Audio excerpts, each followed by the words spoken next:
Welcome to World Harness Racing, podcast number 21. I'm your host, Rocky Skierman. The complete World Harness Racing ebook is now available at Amazon.com. New Zealand. It was in 1882 that harness racing was officially introduced to New Zealand. Robert Wilkin imported several American standardbreds to Christchurch, the largest city in the South Island of New Zealand.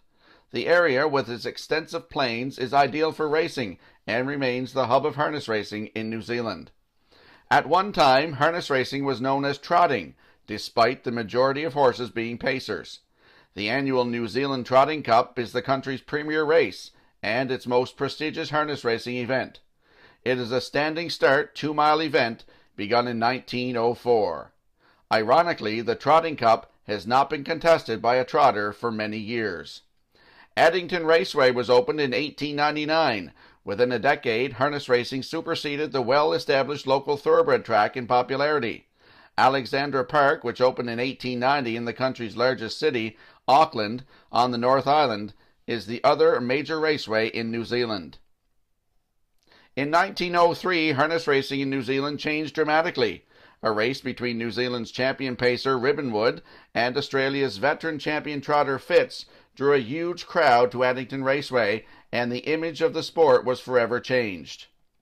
Harness racing made major advances in the 1970s and 80s to modernize the appeal of the sport.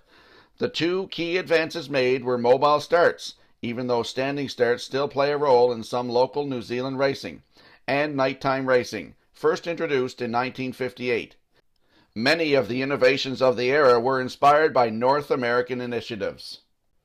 In the history of racing in New Zealand, there have been quite a few memorable horses, including Harold Logan in the 1930s, Highland Fling in the 1940s, and Johnny Globe in the 1950s. Pacers whose popularity produced unforgettable receptions at Addington.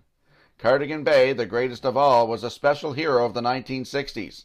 In the 1990s, Christian Cullen rewrote the record books both on the track and at stud with his stellar performances.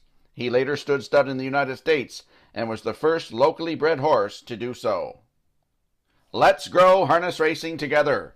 World Harness Racing sponsors include Century Downs Racetrack and Casino, the Prince Edward Island Harness Racing Industry Association, the Hambletonian Society, Meridian Farms taking standardbred racing to new heights, Red Shores Racetrack and Casino, Hanover, the greatest name in harness racing, the province of Prince Edward Island, Standardbred Canada, Woodbine Entertainment, Meadowlands Racing and Entertainment, Hippodrome Three Rivers, Winback Farm, Preferred Equine, Terra Hill Stud, Woodland Stud, and the Raceway at Western Fair District.